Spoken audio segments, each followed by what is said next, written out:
Certainly, there are very aggressive statements, and there is some sort of an incursion from the far-right government in the occupied Palestine.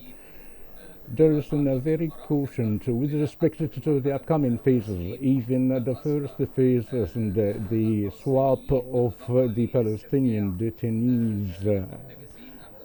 with the Israeli Palestinians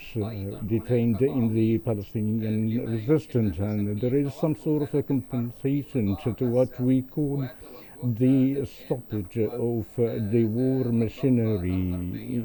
heading to Western from the West Bank, and I think that the Iron Wall operation that led the martyrs of several Palestinians, and now hundreds of the Palestinian inhabitants are displaced from Jenin, and I think that the airspace will be increased not only in Jenin, but also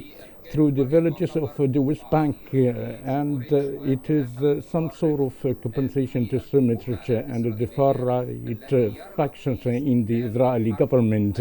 that they are wishing to continue the war, not only in Gaza, but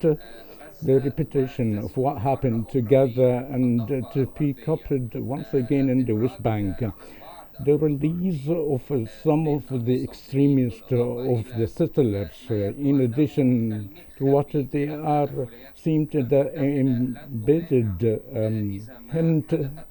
that the U.S. wouldn't mind if there is some sort of an obstacles in the process of the swap Israeli detainees. They do not mind to resume the war once again, which is the promise being said by Netanyahu to Smotrich for not leaving the government and weaken the coalition led by the Likud party in the current government before the rest of the parts in the Israeli government. So, sir, sorry for interrupting you, but reference to Israel saying that launching this military campaign in Jenin is among its war goals. Here I would like to ask you, is the new Israeli military operation in Jenin a precursor to the destruction of the West Bank?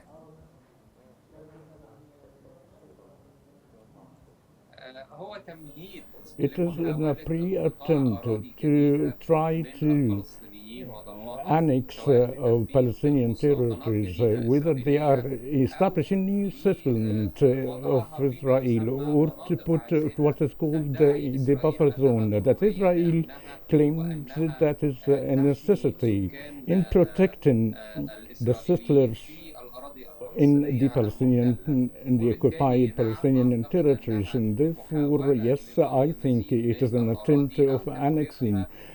several territories or to be evacuated from the genuine Palestinian people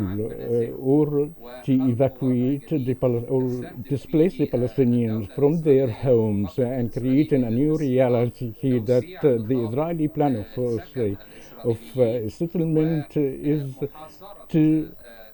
replaced by the Israeli and contained the Palestinian people in their territories, and to change the reality in the ground by taking the advantage of the state and do not name it tolerance in return of the ceasefire in Gaza and to the attempt of executing the three-phase ceasefire in Gaza. Sir, sorry for interrupting you, but speaking of the ceasefire agreements in Gaza, Israel has launched this military campaign in Jenin 2 days after the first phase of the ceasefire started. And from here, I would like to ask you, will an agreement be reached regarding the second phase of the ceasefire agreements in Gaza in light of all of these developments?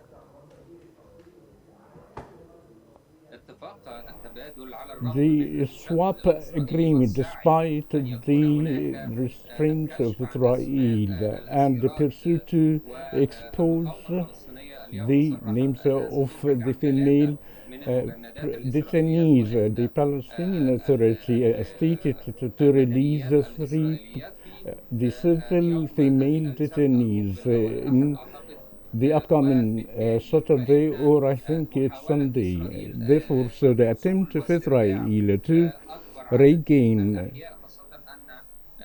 the maximum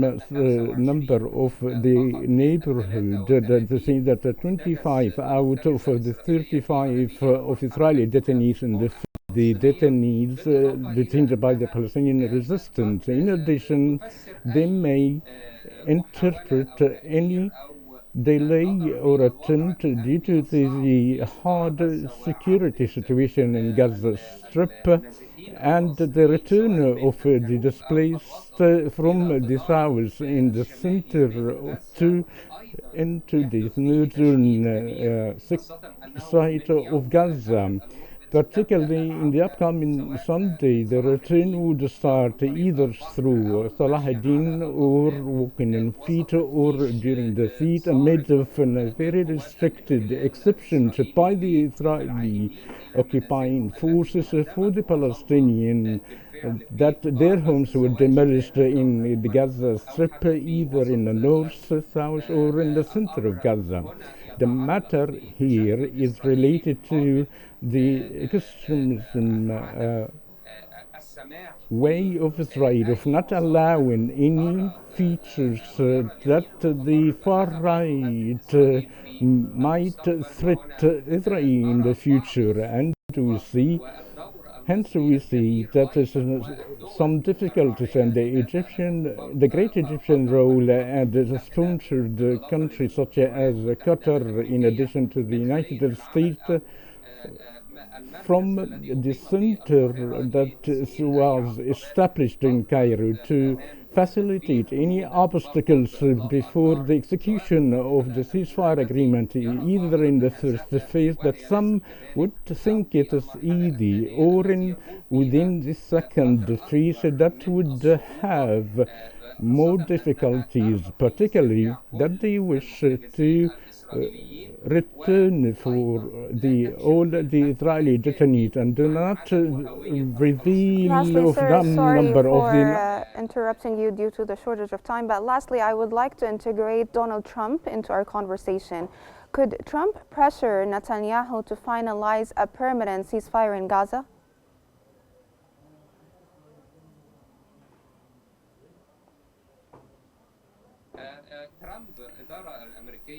The new U.S. administration under Trump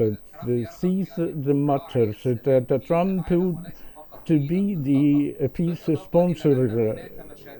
for the peace in the region. In addition, there are economic projects and a bid of to increase the pace of executing the century deal internationally or in the level of Palestine, and they are pursuit of what is called to revive the Ibrahim path, or to include new Arab Gulf countries of this peace agreement. Trump, therefore, will forcefully, strongly practice the pressure, and the other side, Israel, do not wish of such an approachment and pursue to continue the war against the Palestinians and gain more gains of the territories. And I think that the U.S. administration's stance is more positive compared to Biden's, that never achieved a lot for the Palestinians. And I think that the latest statement issued by Trump upon the inauguration to have an end of the agreement before taking into office